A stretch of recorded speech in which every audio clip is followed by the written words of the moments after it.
stone canal to carry water from there to here. It goes in this route and there to that tank.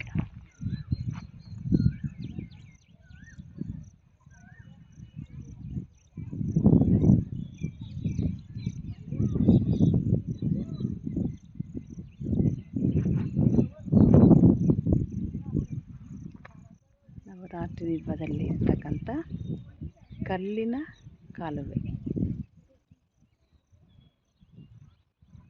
ಅಷ್ಟು ಎತ್ತರದಿಂದ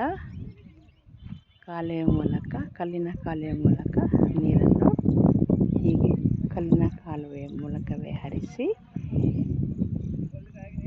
ಈ ಮುಖಾಂತರ ಅಲ್ಲಿ ಕಾಣುತ್ತಿರುವ ನೀರಿನ ತೊಟ್ಟಿಗೆ ನೀರನ್ನು ಹರಿಸಲಾಗುತ್ತಿದ್ದು ಹಂಪಿ ನವರಾತ್ರಿ ದೀಪ.